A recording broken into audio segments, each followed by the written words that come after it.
Hello, my name is Alistair, and let's talk a little bit about user input and error handling. So let's start out with user input, because what we've been doing until now is basically handling static variables that won't change. So that's pretty easy. So what I want to do now is get an input, put it into a variable, and display it. So let's get started with that. Let's first do a little bit of what's called UI, as much as you can do in a console. You can say, please type your name. And remember the semicolon. What we then want is to read input from the console and store that somewhere. Now, in this case, we have the Console.ReadLine, which will read whatever you type, and when you push enter, it's put into, it will make sense in a second. Now, if we put the mouse over read line, we can see that it's a type of string, the very first line. It's a nullable string, and we will get into that later, but it's a string. So we can do string and give it a name.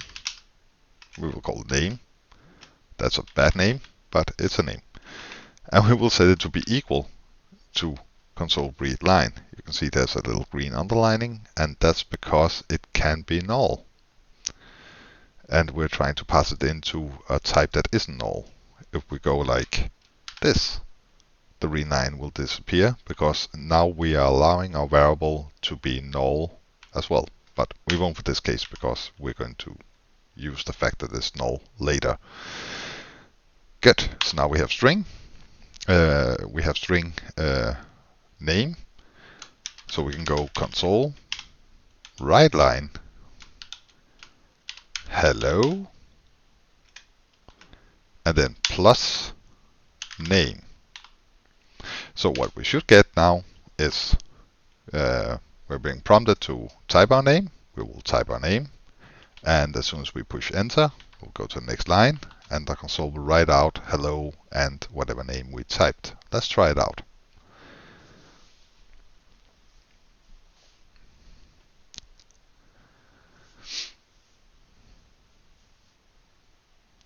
Whenever it feels like it.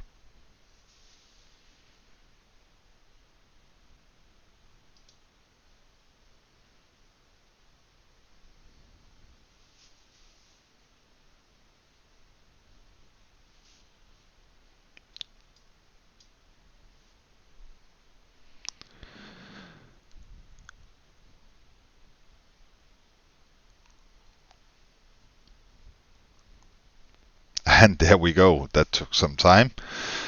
So my name is Alistair, and when I push enter, it will say hello Alistair, and the program has ended because there's no more for it to do. So pretty straightforward, right? So let's make this fail.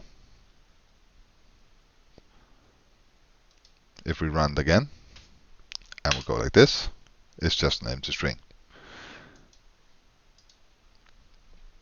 How can we make it fail? Yes. Okay, so I'm going to change it into an int.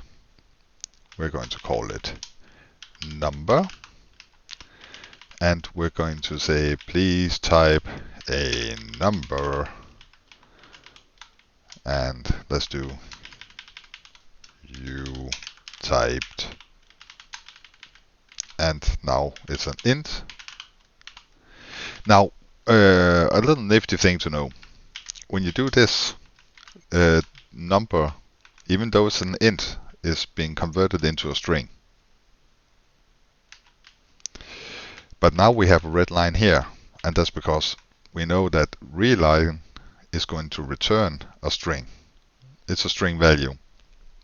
But we're trying to put it into an int, and that just won't do. So if I try to build now, it's going to say cannot implicitly convert type string into int. So we can do different stuff, but something that sure as hell will fail is doing an int pass. Int pass is something I'm going to talk into a little bit later when we talk about parsing and casting, but the really short explanation is we have our data type and we say we have a method for it that will try to pass whatever we give it as a parameter to that data type. We have the same for double and so forth. So now we are getting our number and from passing it into an integer and displaying that integer. So let's try to run this. Now this is going to work perfectly if I write 42. You type 42. But if I write ABC, which is not a number, that's a character, and in this case is 3 of them, so it's a string, it is going to fail miserably. And the software will shut down. Now, that's not cool.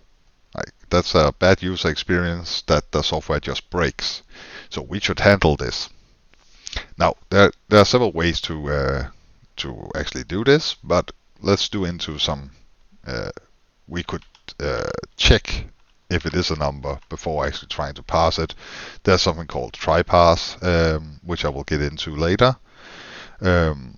That is a subject for another video. But right now, I want to do some error handling, and we have this nifty thing called try, where we try something. And we're going to put our code inside that. And if this, for some reason, we're still missing something, but if this for some reason doesn't work, we want to catch that. So we have catch. When stuff fails, it will throw what's called an exception. And you always need to have an exception as a parameter for your catch. Exception is an object that is owned by system. And this object will have a bunch of information about what went wrong and where it went wrong. But right now, we basically just want to tell people that it failed. And we can do that by displaying input was not a number. See? So if we type ABC, we will get input was not a number, but the console, the application didn't die. It just handled the error, displayed that an error occurred, and it's basically, if we had more actions to perform afterwards, it would continue to those. So whatever we put in this try, if that fails, we will go to the catch, where we can then handle the error. It's fairly nifty. So that's it for this video. Just a simple explanation of try catch, which is quite honestly one of the most important. Why is this here? Anyhow, which is one of the most important things for me when doing code, is to make sure that I handle all my errors so my users don't get an experience of everything just breaking down. I hope you found this useful. If you did, please do leave a like and do subscribe. I will be bringing out videos frequently but randomly. I think that's my my thing. It's a question about what times allow me to. Anyhow, thank you for your time, and hopefully I will see you for another video at some point.